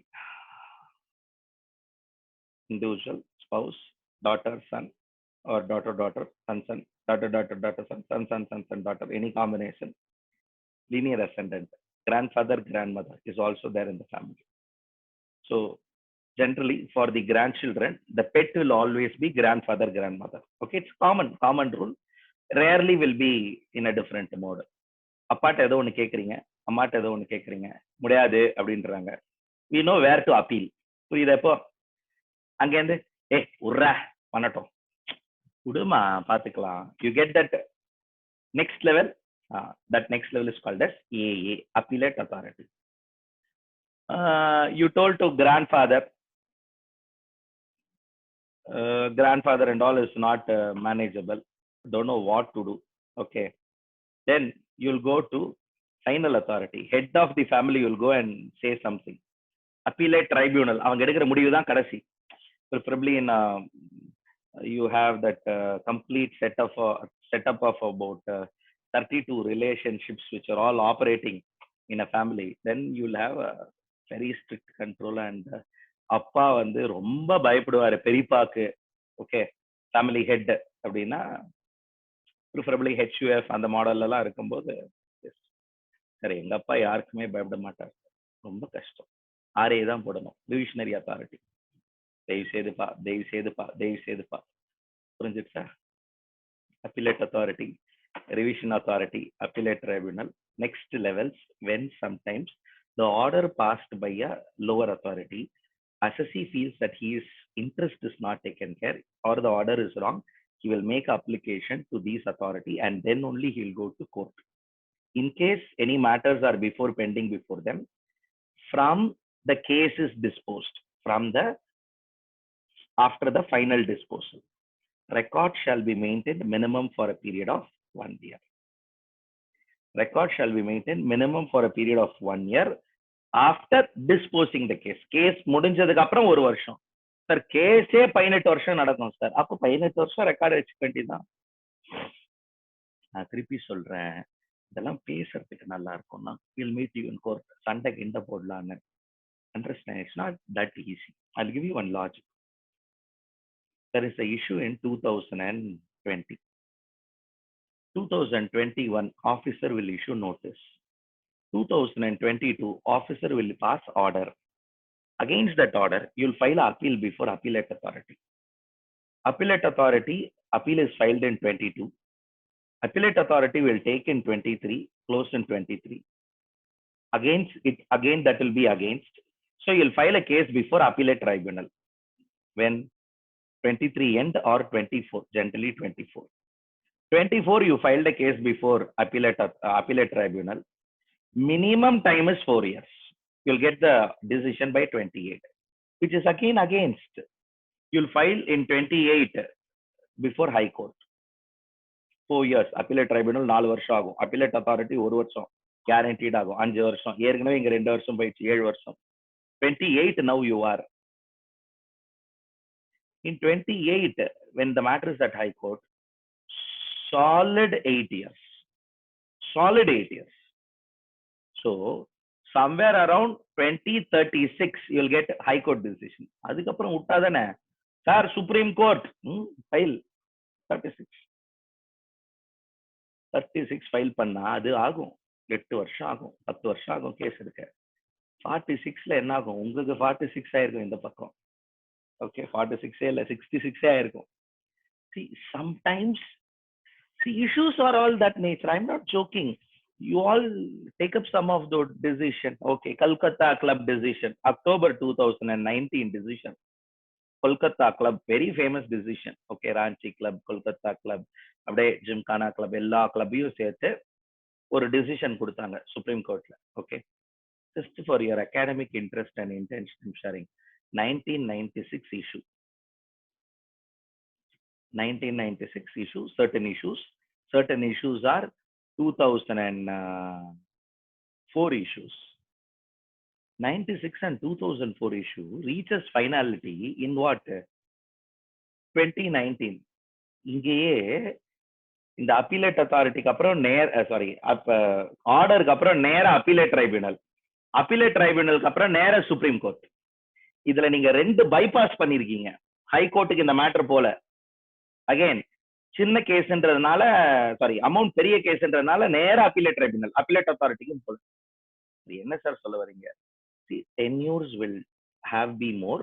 6 years, 72 months won't work out. Whenever there is a issue, whenever there is a case, until the closure of case, wait. After that, 1 year record need to be maintained. That's all. Now, coming back here, Rule 56 comes out and says what are all those records need to be maintained, what it should contain. For example, every registered person shall maintain invoices, delivery challan, credit note, debit note. All this document shall be maintained by him wherever it is relating to payment of tax. Similarly, the stock register should contain what is the balance stock, how much stock received, how much stock is supplied. Similarly, how much stock is stolen, destroyed, written off. எனக்கு தெரிஞ்சு இந்த வார்த்தைகள் உங்களுக்கு புரியும்னு நினைக்கிறேன். Why he bothers about stolen, why he bothers about written off, why he bothers about destroyed. Very simple. In your stock, you will have 100 units, 100 as closing stock. Physical stock போய் பார்த்தா 96 தான் இருக்கும். ஏன் ஸ்டோர்ஸ் கீப்பர், ஸ்டாக் கீப்பர்கிட்ட ஏன் 96 தான் இருக்குன்னா, sir அன்னைக்கு தான் யாரோ எடுத்துட்டு போயிட்டாங்கன்னு சொன்னேன்ல சார் நாலு. you have to reduce your record stock. Physical stock 96 தான் இருக்கும்போது ரெக்கார்ட் ஸ்டாக்ல 100 இருக்கு. அப்ப என்ன பண்ணணும்? அந்த 4 ஸ்டாக்க குறைக்கணும். குறைச்சா ITC need to be reversed. Can able to understand how accounts is linked with books or records is linked with ITC? When he reduce 4 stock, he should intimate his authority in he should intimate to his accounts team saying that because 4 stock in this item, 4 is stolen, we are reducing. Based on that indent, based on that working, the accounts team will reduce ITC. So a stock account should contain not only opening, purchases, how much removed and closing, it will also contain how much is lost, stolen, how much is written off and destroyed. Similarly, details of tax payable will be how much is your tax collected, how much is input tax credit, how much is input tax credit claimed on bills, and how much is input tax credit claimed on all those notes. All these records has to be, or இது மாதிரிலாம் நீங்க detail வச்சுக்கணும் அப்படின்னு request பண்றாங்க. None of the register shall be erased and overwritten.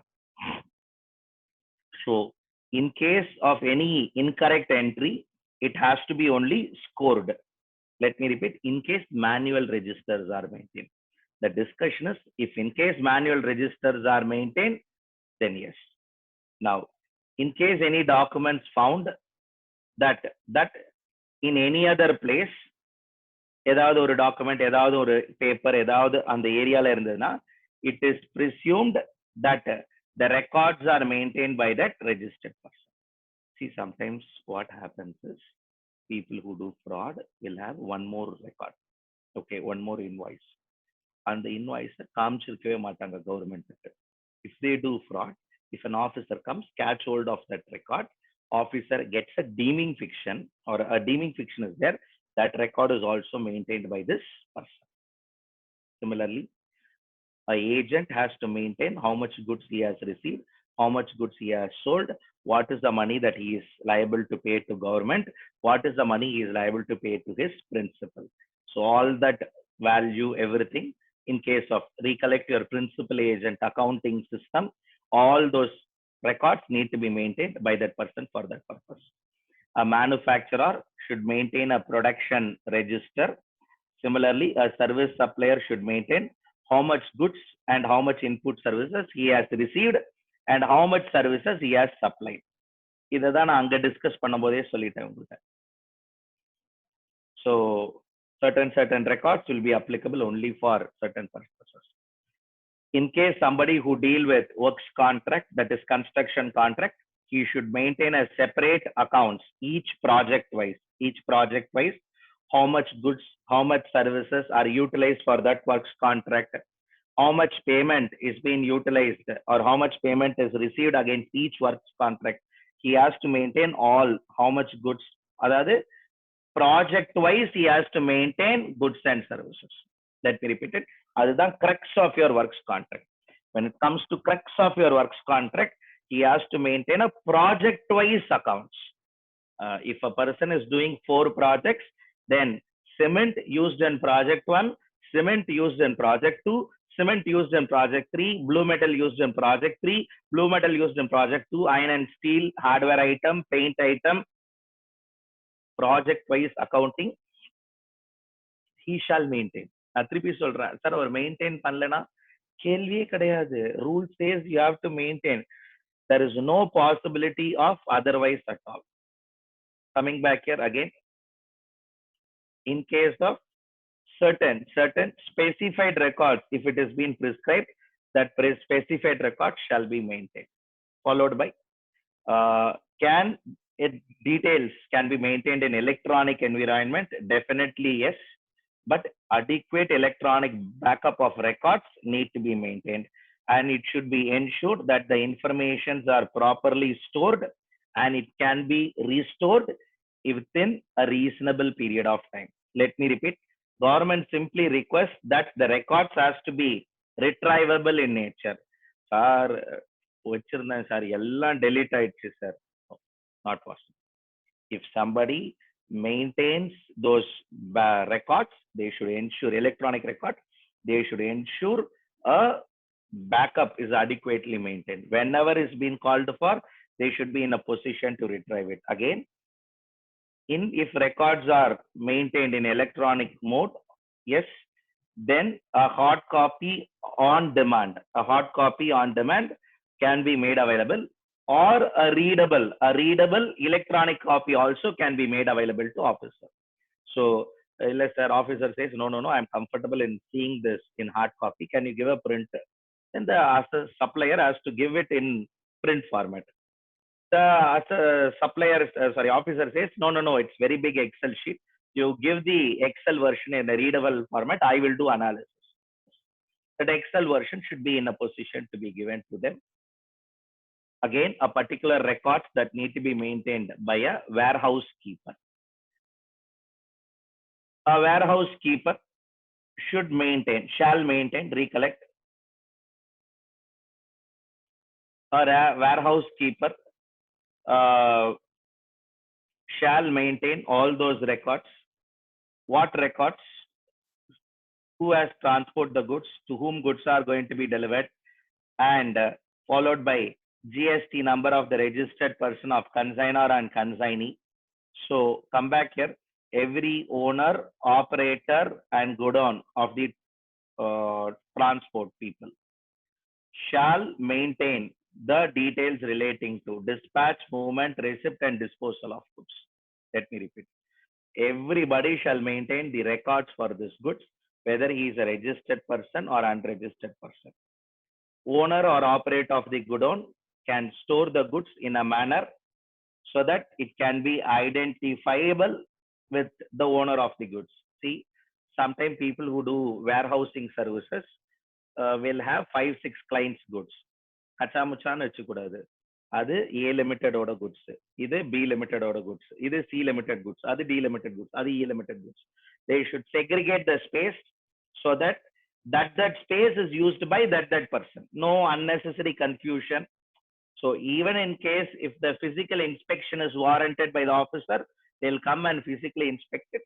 It should be maintained in a particular form.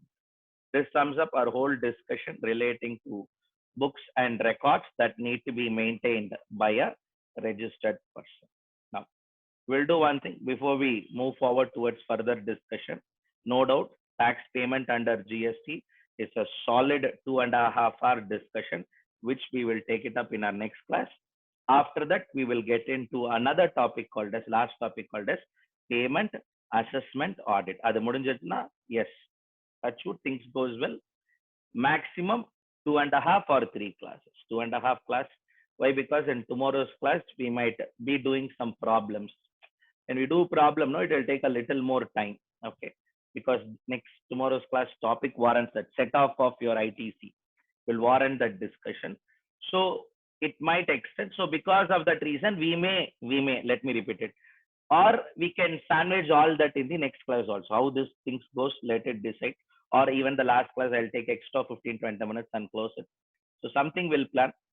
The whole idea is quickly we are stepping in after this to exempted services. Idea is that come back here. Any questions if you have? Yes, I would take it up. Any questions of anything? Yes, I have unmuted you all. I'm allowing you to take it up. Before that, I have one question. What would happen in case of fire accident? See, if you maintain a manual record, then that's all. Fire accident means that's all. However, if you maintain an electronic record, you can come back with backups. So nothing great about it is in my view. Yes, Nikita. You can unmute yourself. Hello, sir. Sir, in that problem we worked out, no, that credit note, that first problem, sir, credit note or debit note, that problem, that first part I did not understand, sir. First part means I don't know. A Limited has supplied services worth rupees 5 lakhs and has charged GST at 12% to B Limited. Yeah, actually it is not charged, which is chargeable to GST. See, the problem there is I should have used the word chargeable to GST at 12%. But when invoice raised by the invoice team, they charged 18%. Okay, sir. Okay. It's not charged. It's chargeable. The word has to be redrafted there. Okay. Yes, sir. Fine then. That would have made you to think that it is 12 and 18. Then you would have raised a debit note. Agree? Actually, here a credit note has to be issued. Okay, sir. Okay, sir. Thank you, sir. Anything? Hello? Yes, Karthik. Yes, Karthik. Yes, yes.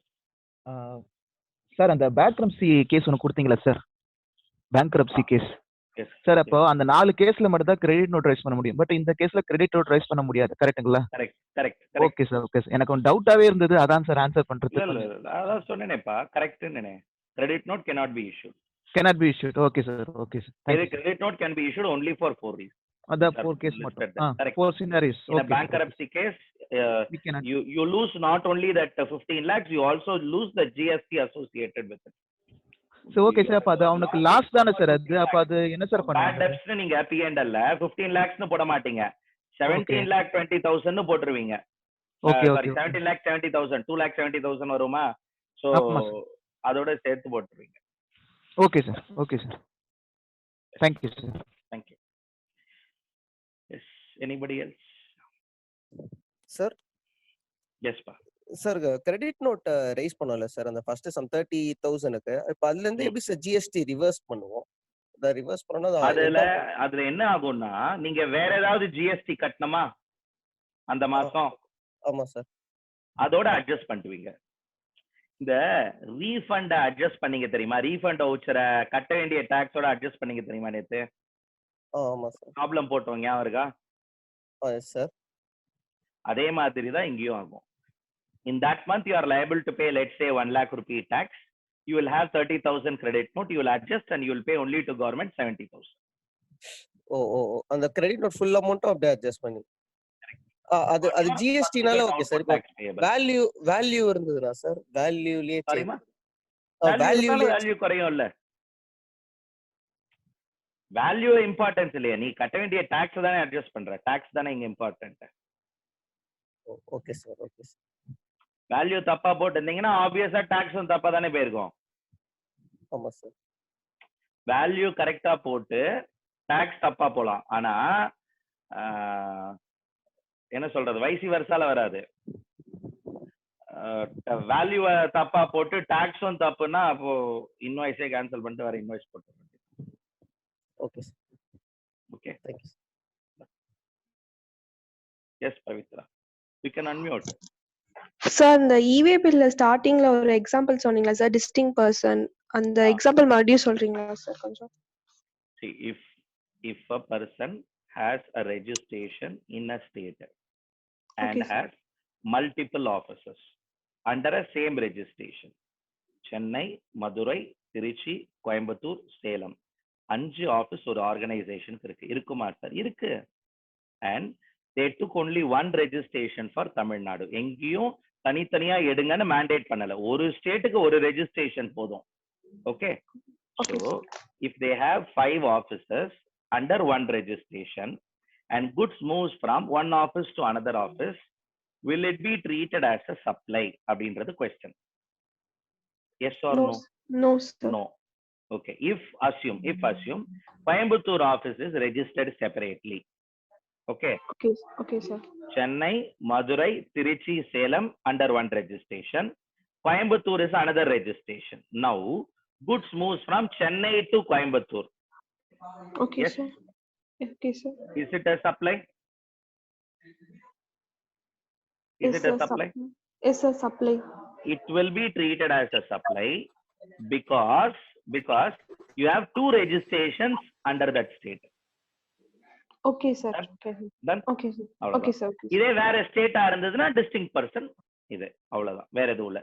So நீங்க movement of goods பண்ணீங்கன்னா கூட இவே bill generate பண்ணணும் அப்படின்றது highlight ஆகும். Okay, sir. 2 distinct person வரும்போது invoice அடிச்சிடுவீங்க, so ப்ராப்ளமே இல்ல, சப்ளை ஆயிடும். நான் சப்ளையே இல்லைனாலுமே இவே பில் வேணும்ன்றேன். அது ஓகே சார். இல்ல சார், நீங்க சொன்னோனே கொஞ்சம் லைட்டா கன்ஃபியூஸ் பொருள் ரோடுக்கு போயிடுச்சுனாலே இவே பில் வேணுமா, 50,000 ரூபாய்க்கு மேல, அவ்வளவுதான். ஓகே. இப்படி வச்சுக்கோங்க, ரொம்ப லேமேன்ஸ் அண்டர்ஸ்டாண்டிங். Okay sir. அவ்வளவுதான். Okay, Thank you, sir. Yes, thank you. Anybody else before we wind up? Sir எனக்கு one more doubt sir. Sir இப்ப 2 டிஸ்டிங் பர்சன் இருக்காங்க சார். சென்னையில ஒரு ரெஜிஸ்ட்ரேஷன், கோயம்புத்தூர்ல ஒரு ரெஜிஸ்ட்ரேஷன். இப்ப நான் கூட்ஸ் ட்ரான்ஸ்ஃபர் பண்ணா நார்மல் டாக்ஸ் இன்வாய்ஸ் மாதிரி டாக்ஸ் பே பண்ற மாதிரி இருக்குமா சார்? ஆமா ஆமா ஆமா ஆமா, சப்ளை இல்ல, அதுக்கு அப்படியே ஐடிசி கிளைம் பண்ணலாம், எல்லாம் நார்மல் எல்லாம் பண்ணலாம். ஐடி இங்க இருந்து பில் அடிக்கலாம், அங்க ஐடிசி கிளைம் பண்ணலாம், எல்லாம் பண்ணலாம்.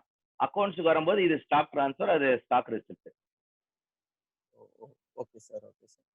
Understood? Yes sir, thank you sir. Thank you. Through. Thank you all for effective and patient listening. Thank you. Thank you, sir. Thank you. Nandri, sir.